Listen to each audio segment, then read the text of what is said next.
ദൈവതിരുനാമത്തിന് മഹത്വം ഉണ്ടാകട്ടെ. കർത്താവ് നമ്മുടെ മധ്യത്തിൽ വന്നിട്ടുണ്ട്. നമ്മുടെ ആരുടെയും മേന്മ കൊണ്ടല്ല, ജീവനുള്ള ദൈവത്തിന് നമ്മളോട് കരുണ. യുഗങ്ങൾക്ക് മുമ്പേ നമ്മെ കണ്ടവനായ ജീവനുള്ള ദൈവം ഇന്ന് കർത്താവ് നമ്മൾ ഓരോരുത്തരെയും അനുഗ്രഹിച്ചിരിക്കുകയാണ്. കൊരിന്ത്യർക്ക് എഴുതിയ ലേഖനം 1 കൊരിന്ത്യർ 3:3 മതി, 3-ാം വാക്യം മാത്രം. നിങ്ങളുടെ ഇടയിൽ ഈർഷ്യവും പിണക്കവും ഇരിക്കെ നിങ്ങൾ ജഡീകന്മാരും ശേഷം മനുഷ്യരെ പോലെ നടക്കുന്നവരുമല്ലയോ? കൊരിന്ത്യർക്ക് അപ്പോസ്തലൻ ലേഖനം എഴുതുകയാണ്. ഇതൊരു എഴുത്താണ്. 1-ാം ലേഖനവും 2-ാം ലേഖനവും അപ്പോസ്തലൻ പൗലോസ് അപ്പോസ്തലൻ തൊട്ടടുത്തെവിടെയോ, ഒന്നുകിൽ എഫേസോസിലോ അല്ലെങ്കിൽ വേറെ ഏതോ സ്ഥലത്ത് വെച്ച് എഴുതിയ എഴുത്താണ്. അപ്പോസ്തലനായ പൗലോസ് ഈ സഭ സ്ഥാപിച്ചത് കൊരിന്തിലാണ്. ഏറ്റവും മ്ലേച്ഛത നടമാടിയിരുന്നൊരു സ്ഥലമായിരുന്നു കൊരിന്ത്. വിദേശികൾ പലരും വരുന്നു ബിസിനസ് സംബന്ധമായിട്ട്. അവിടെയെല്ലാം റൂമെടുത്ത് പാർക്കുന്നു. ഏറ്റവും അഴുക്ക് പിടിച്ച സ്ഥലം, ഏറ്റവും മ്ലേച്ഛത നടമാടിയിരുന്ന സ്ഥലം. എന്നാൽ അങ്ങനെയുള്ള സ്ഥലത്തും സഭ അപ്പോസ്തലൻ സ്ഥാപിച്ചു. നാം ചിന്തിക്കുന്ന ഒരു കാര്യം, ഈ ലോകം മുഴുവനും അഴുക്കിൻ്റെയും അശുദ്ധിയുടെയും, ഇംഗ്ലീഷിൽ പറഞ്ഞാൽ സെക്സ് സാച്ചുറേറ്റഡ് ആയിട്ടുള്ളൊരു സമൂഹം. എവിടെ തിരിഞ്ഞു നോക്കിയാലും മനുഷ്യന് ദൈവഭയമില്ലാത്തതായ ഒരു സമൂഹം. എവിടെ നോക്കിക്കോളൂ, നമ്മുടെ കൂടെ ജോലി ചെയ്യുന്നവർ നോക്കൂ, നമ്മൾ പോകുന്ന സാഹചര്യങ്ങൾ നോക്കൂ, നമ്മൾ യാത്ര പോകുന്ന സാഹചര്യങ്ങൾ നോക്കൂ. എവിടെ നോക്കിയാലും മനുഷ്യർക്ക് ദൈവഭയമില്ലാതെ, ദൈവഭയം നഷ്ടപ്പെട്ടു പോയ കാലം. ഇത് അന്ത്യകാലമാണെന്നുള്ളതിന് ഇനി പ്രത്യേകിച്ച് ലക്ഷണമൊന്നും നോക്കാതെ തന്നെ മനസ്സിലാക്കാവുന്നതാണ്. ഹൃദയം പൊട്ടിപ്പൊട്ടി വന്ന് നന്ദി നിറഞ്ഞ ഹൃദയം, നന്ദിയിൽ നിന്ന് ഉരുത്തിരുന്ന സ്തോത്രമൊക്കെ നിങ്ങൾ പറഞ്ഞോളൂ പ്രിയപ്പെട്ടവർ. നിങ്ങൾ പഴയ കാലത്ത് പേടിച്ചതുപോലെ ആരെയും ഭയപ്പെടേണ്ട ആവശ്യമില്ല. സ്തോത്രം പറയാൻ വന്നു കഴിഞ്ഞാൽ സ്തോത്രം ഉറക്കെ പറഞ്ഞോളണം. ഭയപ്പെടേണ്ട ആവശ്യമുണ്ടോ? അല്പം പോലും ഭയപ്പെടണ്ട. ഞാൻ യാക്കോബായ സഭയിൽ നിൽക്കുന്നയാളാണ്. യാക്കോബായ സഭയിൽ കുർബാനയുടെ മധ്യത്തിൽ പറയും, നാം അട്ടഹസിച്ച് പറയണം. പള്ളി പോകുന്നവരായിരിക്കണം, പള്ളിയിലൊക്കെ പോകണം തീർച്ചയായിട്ടും. എങ്ങനെ പറയണം എന്നാണ് പറഞ്ഞേക്കണേ? നാം അട്ടഹസിച്ച് പറയണം. അട്ടഹസിച്ച് പറയാന്ന് പറഞ്ഞാൽ എങ്ങനെയാ? ഞാനിവിടെ ഇരുന്ന് പതിയെ ഹല്ലേലൂയ ഹല്ലേലൂയ സ്തോത്രം സ്തോത്രം ഇങ്ങനെ പറയണം എന്നാണോ പറഞ്ഞേക്കണേ? ഭയപ്പെടണ്ടെന്ന് പറഞ്ഞേ, ഭയപ്പെടാതെ അട്ടഹസിച്ച് പറയണം. നാം അട്ടഹസിച്ച് പറയണം. പിന്നെ എന്താണ്? പിതാവും പുത്രനും പരിശുദ്ധ റൂഹായുമായവൻ വന്ദിക്കപ്പെട്ടവനും സ്തുതിക്കപ്പെട്ടവനുമാകുന്നു ആദി മുതൽ. എന്ന് മുതലാ? ആദി മുതൽ തലമുറകൾ വരെയും തനിക്ക് സ്തുതി. ഹല്ലേലൂയ. എത്രമാത്രം ശബ്ദം എടുത്ത് പറയാമോ അത്ര ശബ്ദത്തിൽ പറയാനാണ് പരിശുദ്ധ സഭയുടെ പിതാക്കന്മാർ പഠിപ്പിച്ചത്. സ്തുതിക്കുന്നവ നേരുള്ളവർക്ക് ഉചിതമെന്ന് സങ്കീർത്തനക്കാരൻ പറയുന്നു. കുർബാനയുടെ ഏറ്റവും പ്രധാനപ്പെട്ട സമയത്ത് സ്തുതിയും സ്തോത്രവും പ്രഭയും പുകഴ്ചയും മാഞ്ഞുപോകാത്ത എല്ലാ നല്ല ഉന്നതിയും സദാ നേരം. അതിൻ്റെ അർത്ഥം എന്താ? എപ്പോഴും എന്ന് പറഞ്ഞു കഴിഞ്ഞാൽ 24 മണിക്കൂറും ഉറങ്ങിക്കിടന്ന് ഉറക്കം തീർത്ത് എഴുന്നേറ്റാലും സ്തുതി എന്ന് പറയണമെന്ന്. സദാ ഇപ്പോഴും ഇടവിടാതെ എന്നുള്ള വാക്കാ പറഞ്ഞേക്കണേ. ഇടയ്ക്കിടയ്ക്ക് പറഞ്ഞാൽ മതിയോ? ഇതെല്ലാം നാം അനുസരിക്കണം പ്രിയപ്പെട്ട ദൈവജനമേ. ഇന്ന് ഞങ്ങൾ പറയുന്നത് എന്താണ്? പരിശുദ്ധ സഭയുടെ പിതാക്കന്മാർ അനുഭവിച്ചിരുന്ന ക്രിസ്തു നവീകരണമല്ല, പൂർവീകരണമാണ് ആവശ്യം എന്നാണ് പറയുന്നത്. അവർ വിശുദ്ധന്മാരായിരുന്നു, അവർ യേശുവിനെ അനുഭവിച്ചിരുന്നു. അതുകൊണ്ട് സ്തുതിയും സ്തോത്രവും പ്രഭയും പുകഴ്ചയും മാഞ്ഞു പോകാത്ത നല്ല ഉന്നതിയും സദായിപ്പോഴും ഇടവിടാതെ കരയേറ്റുവാൻ ഞങ്ങളെ യോഗ്യരാക്കണമേ എന്ന് ദൈവത്തോട് അപേക്ഷിച്ചിരുന്നു. സ്തുതിക്കുക, നന്ദി നിറഞ്ഞ ഹൃദയം. ഓരോന്ന് കേൾക്കുമ്പോൾ നിങ്ങൾ പറയണം, എൻ്റെ അപ്പാ സ്തുതി എന്ന്. സ്തോത്രം എന്ന് പറയണം. എന്ത് മുഖരിതമായിട്ടിരിക്കണം സ്തുതിയും സ്തോത്രവും എല്ലാം. എന്തുകൊണ്ടാണെന്നറിയാമോ? ഒരു കാഴ്ച നമുക്ക് കാണണം. യേശു ഇതിൻ്റെ മധ്യത്തിലൂടെ നടക്കുന്നുണ്ടെന്ന് കാണണം. ആണിപ്പാടുള്ള കരവുമായി കർത്താവ് നടക്കുന്നുണ്ടെന്ന് കാണണം. ഇവിടെ മാത്രം തലങ്ങം വിലങ്ങും നടന്നാൽ പോരാ. ഇവിടെ പുറത്ത് ഞങ്ങൾ കുറച്ച് പേര് അങ്ങോട്ട് മാറിയിരിക്കണേ, അതിലേയും വരണം. തീർന്നില്ല, പുറത്തു കുറേ ആളുകൾ അവിടെ ഇരിക്കുന്നുണ്ട്, അവിടെയും ചെല്ലണം. തീർന്നില്ല, ആശുപത്രി കിടക്കുന്ന ചിലരുണ്ട്, അവരുടെ അടുത്ത് ചെല്ലണം. അതും കഴിഞ്ഞില്ല, സൂമിൽ കാണുന്ന അനേകരുണ്ട്, അല്ലാതെ ലൈവിൽ കാണുന്ന അനേകരുണ്ട്. വിവിധ സ്ഥലങ്ങളിലായിട്ടിരുന്ന് നമ്മൊരു ചെറിയ കൂട്ടമാണ്. അവരെ എല്ലായിടത്തും ചെല്ലണമെന്നു യേശു വന്നിട്ടുണ്ടെന്ന് ആരെല്ലാം വിശ്വസിക്കുന്നുണ്ട്. പ്രിയ ദൈവജനമേ, എത്ര മ്ലേച്ഛത നിറഞ്ഞ ലോകത്തിലാണ് നാം ജീവിക്കുന്നതെങ്കിലും ഒരു കൂട്ടം വിശുദ്ധന്മാരായി ദൈവമക്കളെ വേർതിരിക്കുന്ന ഒരു ദൈവമുണ്ട്. വിശുദ്ധിക്ക് വേണ്ടി മാത്രം ആഗ്രഹിക്കുന്ന ഒരു കൂട്ടം ജനത്തെ ചേർത്ത് നിർത്തുന്ന ഒരു ദൈവമുണ്ട്. നമ്മുടെ ആകെയുള്ള മുതൽക്കൂട്ട് എന്താണ്? യേശു നമ്മുടെ കൂടെ ഉണ്ടെന്നുള്ളതാണ്. യേശു കൂടെ വരുന്നു എന്നുള്ളതാണ്. അന്ന് ബെഥാനിയയിൽ ലാസറിൻ്റെയും മാർത്തയുടെയും മറിയുടെയും വീട്ടിൽ യേശു കൂടെ വരുമായിരുന്നു. യേശു വന്നാൽ ആരാധനയാണ്, യേശു വന്നാൽ നന്ദിയാണ്, യേശു വന്നാൽ അഭിവൃദ്ധിയാണ്, യേശു വന്നാൽ ഭയം മാറുകയാണ്. പ്രിയപ്പെട്ട ദൈവജനമേ, സത്യമായ ഒരു ദൈവം നമ്മെ നടത്തുന്നു. എന്താണ് ഞാൻ പറഞ്ഞു വന്നത്? ലോകത്തിൽ മറ്റു മനുഷ്യരെ എങ്ങനെ ജീവിക്കുന്നു നാം നോക്കരുത്. എത്ര മ്ലേച്ഛകരമായ ജീവിതം നയിക്കുന്ന മനുഷ്യരുടെ ഇടയിലും നമുക്കൊരു രജത ദീപമായി നിൽക്കണം. കറ പറ്റാത്തവനെന്ന് പറയണം. നമ്മെ ദുഷിക്കുന്നവർ, നമ്മെ കുറ്റപ്പെടുത്തുന്നവർ, നമ്മളെ കുറ്റം കണ്ടുപിടിച്ച് അത് ഉയർത്തിപ്പറയാൻ കൊതിക്കുന്നവർ, അവരുടെ എല്ലാം മധ്യത്തിൽ അവർ കുറ്റം പറയുമ്പോഴും, ജോൺ എന്ന് പറഞ്ഞ മനുഷ്യൻ കൊള്ളരുതാത്തവനാണ്, അവൻ ശാപഗ്രസ്തനാണ്, അവൻ നശിച്ചവനാണ് എന്നെല്ലാം പറയുമ്പോഴും ആ പറയുന്ന ആളുകളുടെ ഉള്ളിലും ഒരു വിശ്വാസം അവർക്ക് വേണം. ഇല്ലില്ല, ഞങ്ങളിങ്ങനെയൊക്കെ പറയുന്നുണ്ടെങ്കിലും, ഞങ്ങളുടെ കാര്യസാധനത്തിന് വേണ്ടി അങ്ങനെ പറയുന്നുണ്ടെങ്കിലും ആ മനുഷ്യൻ അങ്ങനെ ചെയ്യില്ല എന്ന് അവരുടെ ഉള്ളിലൊരു ചിന്ത വേണം. അതിനനുസരിച്ച് വേണം നാം ജീവിക്കാൻ. എത്ര മ്ലേച്ഛകരമായ പട്ടണത്തിലായിരുന്നു അപ്പോസ്തലനായ പൗലോസ് ചെന്നതെങ്കിലും അവിടെ ഒരു സഭ സ്ഥാപിച്ചു, കൊരിന്തിൽ സഭ സ്ഥാപിച്ചു. തുടർന്ന് അപ്പോസ്തലൻ അവർക്ക് ലേഖനം എഴുതുകയാണ്. 1-2 വാക്യങ്ങളൊന്ന് വായിക്കാം. 4-ാം വാക്യം ആർക്കാണ് എഴുതുന്നത് കേട്ടാൽ നാം ഞെട്ടിപ്പോകും. ക്രിസ്തുവേശുവിൽ, 2-ാം വാക്യത്തിൽ പറഞ്ഞു, ക്രിസ്തുവേശുവിൽ വിശുദ്ധീകരിക്കപ്പെട്ടവരും. ആർക്കാണ് അപ്പോസ്തലൻ ഈ എഴുത്തെഴുതുന്നത്? ശ്രദ്ധയോടെ നാം ഇരിക്കണേ. ക്രിസ്തുവേശുവിൽ വിശുദ്ധീകരിക്കപ്പെട്ടവരും അവിടെയും ഇവിടെയും എവിടെയും, അവിടെയും ഇവിടെയും എവിടെയും, യൂട്യൂബിലാണെങ്കിലും അല്ല, പുറത്താണെങ്കിലും അല്ല, ഇവിടെയാണെങ്കിലും, ഇനി ലോകത്തിൻ്റെ ഏത് ഭാഗത്തിരുന്ന് ദൈവവചനം ശ്രദ്ധിക്കുന്ന വിശുദ്ധന്മാരാകാൻ ദൈവം വിളിച്ച് വേർതിരിക്കപ്പെട്ട ദൈവമക്കളെ എവിടെയാണെങ്കിലും അവരുടെ ആരോടാണ്?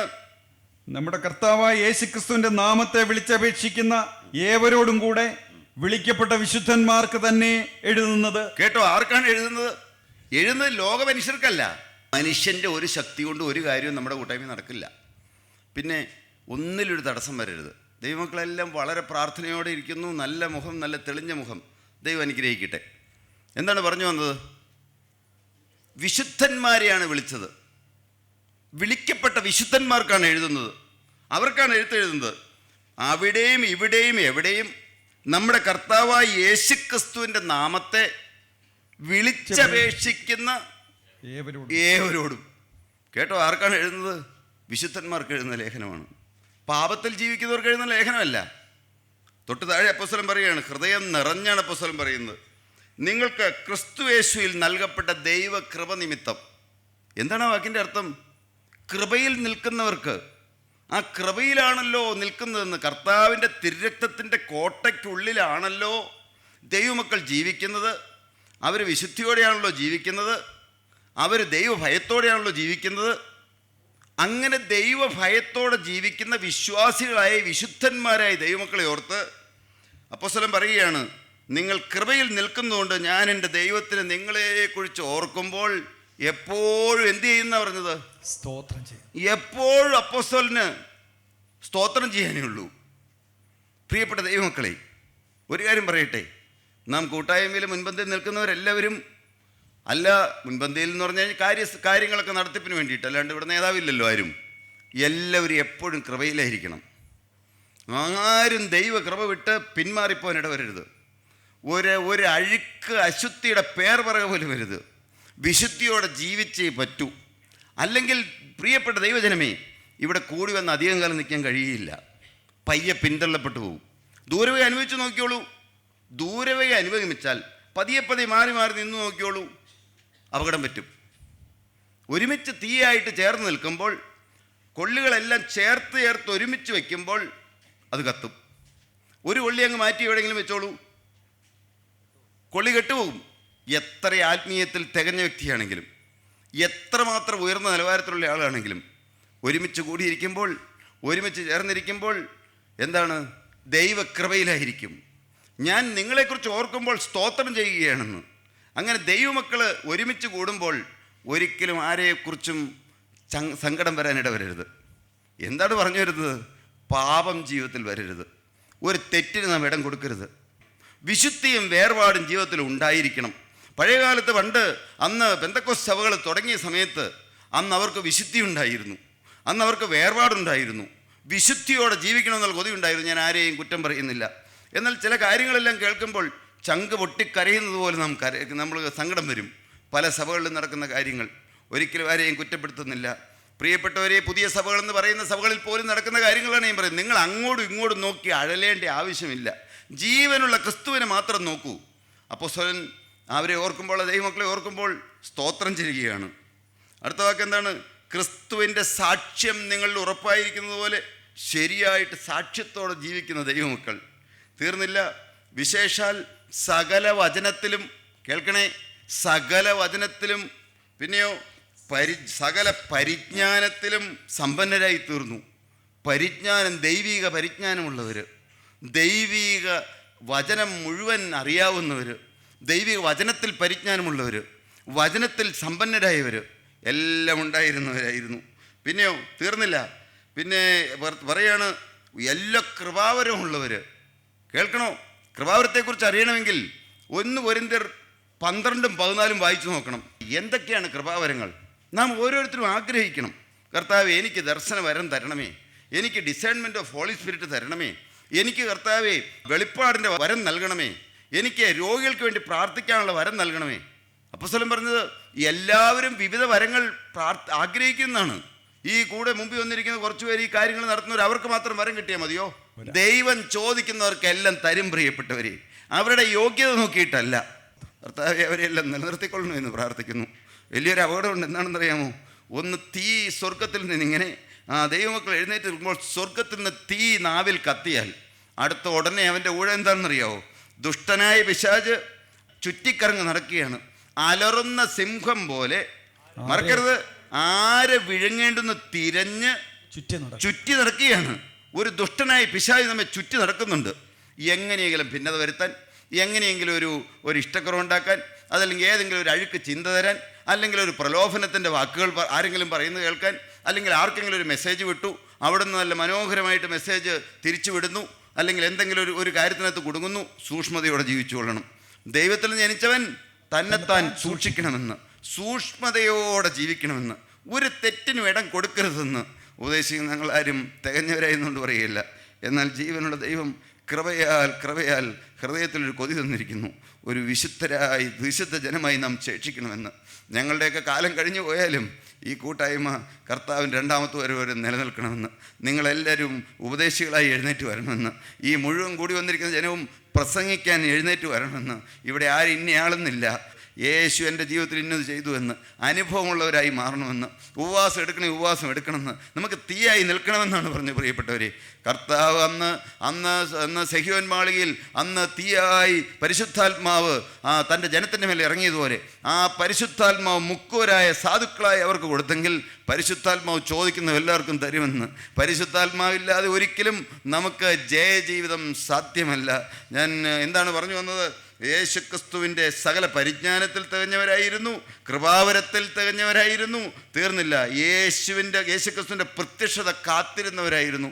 കർത്താവിൻ്റെ രണ്ടാമത്തെ വരവ് മാത്രം കാത്തിരിക്കുന്നു. അങ്ങനെയുള്ള വിശുദ്ധരായ ദൈവമക്കൾക്ക് അപ്പോസ്തലൻ ലേഖനം എഴുതുകയാണ്. 1 കൊരിന്ത്യർ 3:3 അതാണ് വായിച്ചത്. ഇന്നും നിങ്ങൾ ജഡീകന്മാരല്ലോ, ഇന്ന് നിങ്ങൾ ജഡീകന്മാരല്ലോ എന്ന് അപ്പോസ്തലൻ ചോദിക്കുകയാണ്. ഇങ്ങനെയെല്ലാം ആയിരുന്ന ദൈവമക്കളോട് അപ്പോസ്തലൻ വേദനയോടെ ചോദിക്കുകയാണ്, ഇന്നും നിങ്ങൾ ജഡീകന്മാരല്ലോ എന്ന്. ദൈവം നമ്മോട് ചോദിച്ചാൽ നാം എന്ത് മറുപടി പറയും? ഇന്നും നാം ജഡീകന്മാരാണോ? നാം ആത്മാവിനെ അനുസരിച്ച് നടക്കുന്നവരാണോ? ഇന്നും നമ്മുടെ ജീവിതത്തിൽ പാപമുണ്ടോ? ഇന്നും നമ്മളുടെ ആത്മാവിൻ്റെ ഫലങ്ങൾ മാത്രം ഒന്ന് വായിക്കോ. ഗലാത്യർ 5:19 മുതൽ വായിക്കാം. ജഡത്തിന്റെ പ്രവൃത്തികളോ, കേട്ടോ കേൾക്കണം ദൈവത്തിന്റെ ജനമേ, ജഡത്തിന്റെ പ്രവൃത്തികളോ ഇന്നും നിങ്ങൾ ജഡീകന്മാരോ എന്ന് ചോദിച്ചിട്ട് അപ്പോസ്തലൻ ഒരിക്കൽ വിശുദ്ധരാണെന്ന് പറഞ്ഞ ദൈവമക്കളോട് ഒരിക്കൽ നിങ്ങൾ കൃപയിലാണെന്ന് പറഞ്ഞു. നിങ്ങൾ കൃപയിലാണെന്നുള്ളതുകൊണ്ട് ഞാൻ ദൈവത്തെ സ്തുതിക്കുന്നു. നിങ്ങളെക്കുറിച്ച് ഓർക്കുമ്പോൾ എപ്പോഴും എനിക്ക് സന്തോഷമാണ്, എൻ്റെ ഹൃദയം നന്ദി കൊണ്ട് ദൈവത്തെ സ്തുതിക്കാൻ തോന്നുകയാണെന്ന് പറഞ്ഞ അപ്പോസ്തലൻ പിന്നീട് പറയുകയാണ്, എന്താണ്? ജഡത്തിന്റെ പ്രവൃത്തികളോ, ജഡത്തിന്റെ പ്രവൃത്തികളോ ദുർനടപ്പ്, ദുർനടപ്പ്, അശുദ്ധി, അശുദ്ധി, ദുഷ്കാമം, ദുഷ്കാമം, വിഗ്രഹാരാധന, വിഗ്രഹാരാധന, ആഭിചാരം, ആഭിചാരം, പക. ഒന്നും വിശദീകരിക്കേണ്ട ആവശ്യമില്ല. പക. ആരോടെങ്കിലും നിങ്ങളുടെ ഉള്ളിൽ പകയുണ്ടോ? ഒരു കാര്യം മാത്രം എടുത്ത് പറയാം. ആരോടെങ്കിലും, കൂട്ടായ്മയുള്ള ദൈവമക്കളോടാകട്ടെ, അതല്ല പുറത്തുള്ള ആരോടെങ്കിലും ആകട്ടെ, അല്ലെങ്കിൽ നമ്മൾ മുദ്രവെച്ച ആളുകളോടാകട്ടെ, ഒരു കാരണവശാലും നമ്മുടെ പ്രാർത്ഥന കർത്താവ് കേൾക്കുകയില്ല എന്ന് നിങ്ങൾ ഹൃദയ പലകവിൽ എഴുതി വെച്ചുകൊള്ളൂ. ആരോടും പക പാടില്ല. എന്തെല്ലാം നമ്മെക്കുറിച്ച് പറഞ്ഞു വരുത്തിയ ആളുകളോടും പക പാടില്ല. ഒരു കാരണവശാലും പക നമ്മുടെ ജീവിതത്തിൽ വരാൻ പാടില്ല. ആത്മാവിൻ്റെ ഫലം എന്നിൽ കായ്ക്കുന്നുണ്ടോ, അതെയോ ജഡത്തിൻ്റെ ഫലമാണോ എന്നിൽ നിന്ന് വരുന്നത്? പ്രിയപ്പെട്ട ദൈവജനമേ, നാം ചിന്തിക്കൂ. വലിയ പഠിപ്പൊന്നും ഇല്ലെങ്കിലും കുഴപ്പമില്ല. ഒരു വാക്യം മാത്രം എനിക്കൊന്ന് വായിക്കണം തോന്നി. ഗലാത്യർ 1:11 മുതൽ 13 വരെ ഒന്ന് വായിക്കൂ. സഹോദരന്മാരെ ഞാൻ അറിയിച്ച സുവിശേഷം മാനുഷ്യമല്ല എന്ന് നിങ്ങളെ ഓർമ്മിപ്പിക്കുന്നു. കേട്ടോ, മാനുഷികമായി എന്തെങ്കിലും പഠിച്ചിട്ട് ഇവിടെ നിന്ന് പറയാമെന്ന് നിങ്ങൾ ധരിക്കുന്നുണ്ടെങ്കിൽ അതുകൊണ്ട് പഠിക്കേണ്ടെന്നല്ല പറഞ്ഞത്. മാനുഷികമായി എന്തെങ്കിലുമൊക്കെ പോയിൻ്റൊക്കെ കുറിച്ചിട്ട് പോയിൻ്റ് കുറിക്കേണ്ടെന്നല്ല പറഞ്ഞത്. നല്ല പ്രസംഗ പാഠവും പ്രസംഗ ചാതുര്യവും പ്രസംഗത്തിൻ്റെ നല്ല നല്ല വാക്കുകളും എല്ലാം ഉള്ളവർ അങ്ങനെയെല്ലാം പഠിച്ചിട്ട് സഹോദരന്മാരെ ഞാൻ അറിയിച്ച സുവിശേഷം എന്താണ്? സുവിശേഷം എന്നാൽ എന്താണെന്ന് അപ്പോസ്തലൻ പറഞ്ഞു. ദാവീദിന്റെ സന്തതിയായി ജനിച്ച് മരിച്ചിട്ട് ഉയർത്തെഴുന്ന യേശുക്രിസ്തുവിനെ ഓർത്തുകൊള്ളുക, അതാകുന്നു എൻ്റെ സുവിശേഷമെന്ന്. യേശുവിനെ അറിയിക്കണമെങ്കിൽ അനുഭവിച്ചിട്ട് വേണം അറിയിക്കാനെന്നാണ് അപ്പോസ്തലൻ പറയുന്നത്. ഞാൻ നിങ്ങളോട് അറിയിച്ച സുവിശേഷം മാനുഷ്യമല്ല എന്ന് നിങ്ങളെ ഓർപ്പിക്കുന്നു. ഞാൻ എന്തെങ്കിലും ബുദ്ധിയുടെ പ്രമാണം പഠിച്ചിട്ടല്ല, ഞാൻ നിങ്ങളോട് പറഞ്ഞത് പരിശുദ്ധാത്മാവ് എനിക്ക് പറഞ്ഞു തന്നിട്ടാണ് പറഞ്ഞതെന്ന്. അടുത്ത വാക്ക്, ഞാനിത് മനുഷ്യരോട് പ്രാപിച്ചിട്ടില്ല. അത് ഞാൻ മനുഷ്യരോട് പ്രാപിച്ചിട്ടില്ല, പഠിച്ചിട്ടുമില്ല. യേശുക്രിസ്തുവിന്റെ വെളിപ്പാടിനാൽ അത്രേ പ്രാപിച്ചത്. ദൈവം അപ്പോസ്തലനായി പൗലോസിന് വെളിപ്പെടുത്തി കൊടുത്തെങ്കിൽ നമുക്കും ആ വെളിപ്പാട് കിട്ടും. ദൈവം വെളിപ്പെടുത്തി തരണം. ദൈവിക മർമ്മങ്ങളെ വ്യാഖ്യാനിക്കാൻ പരിശുദ്ധാത്മാവ് നമുക്ക് കൃപ തരണം. അങ്ങനെ പരിശുദ്ധാത്മാവ് വ്യാഖ്യാനിക്കുമ്പോൾ തന്നെത്താൻ പ്രാർത്ഥിക്കണം, തന്നെത്താൻ ദൈവസന്നിധിയിൽ ഹൃദയം പകരണം. എന്നിട്ട് കർത്താവെ എന്നോട് സംസാരിക്കണമേ. നാം പണ്ട് മുതൽ സൺഡേ സ്കൂളിൽ പറയില്ലേ, ഇപ്പോൾ അന്നേരം പ്രാർത്ഥിക്കുക എങ്ങനെയാണ്? ജീവനുള്ള ദൈവത്തിൻ്റെ ഈ തിരുവചനത്തിൽ അടങ്ങിയിരിക്കുന്ന അത്ഭുതവേറിയ കാര്യങ്ങളെ കാണുവാൻ, അത്ഭുതവേറിയ കാര്യങ്ങൾ കാണുവാൻ ഞങ്ങളുടെ ഹൃദയങ്ങളെ പ്രകാശിപ്പിക്കണമേ. എന്താ അർത്ഥം? അറിയാതെ നമ്മൾ പ്രാർത്ഥിച്ചുകൊണ്ടിരുന്നത്. ഹൃദയത്തിൻ്റെ കണ്ണ് തുറന്നു കിട്ടണം. യേശുക്രിസ്തുവിൻ്റെ ഈ വചനം വെളിപ്പെട്ട് കിട്ടണമെങ്കിൽ ഹൃദയത്തിൻ്റെ കണ്ണ് തുറന്നു കിട്ടണം. അതുകൊണ്ട് എന്ത് വേണമെന്നാണ് പറഞ്ഞത്? ഇന്ന് ജഡീകന്മാരായിട്ട് ജീവിക്കരുത്, ആത്മാവിനനുസരിച്ച് ജീവിക്കണം. ഒരുപാടൊന്നും പഠിച്ചില്ലെങ്കിലും കുഴപ്പമില്ല, ഒരുപാടൊന്നും നമ്മൾ വലിയ വലിയ കാര്യങ്ങളൊന്നും ഡിഗ്രി കിട്ടിയില്ലെങ്കിലും കുഴപ്പമില്ല. പ്രിയപ്പെട്ടവരെ, നല്ല അനുഭവമുള്ളവരായി മാറണം. ഓരോരുത്തരും അനുഭവമുള്ളവരായി മാറണം. അതിനെന്ത് വേണം? പാപജീവിതത്തോട് യാത്ര പറയണം. ഇന്നൊരു പുതിയ ജീവിതം ഇന്ന് തുടങ്ങണം. സ്വർഗം നിങ്ങളെ അനുഗ്രഹിക്കട്ടെ. ഇന്ന് നമ്മുടെ മധ്യത്തിലേക്ക് ഇറങ്ങി വരട്ടെ. എല്ലാവരെയും കർത്താവ് ആണിപ്പാടുള്ള കരം വെച്ച് തലോടി അനുഭവിച്ചുകൊണ്ട് അത് അനുഭവിച്ചുകൊണ്ട് പോകാൻ എല്ലാം ഇവിടെയാകട്ടെ എന്ന് പറഞ്ഞുകൊണ്ട് പ്രാർത്ഥിച്ചുകൊണ്ട് നിർത്തുന്നു. ദൈവത്തിന് സ്തോത്രം.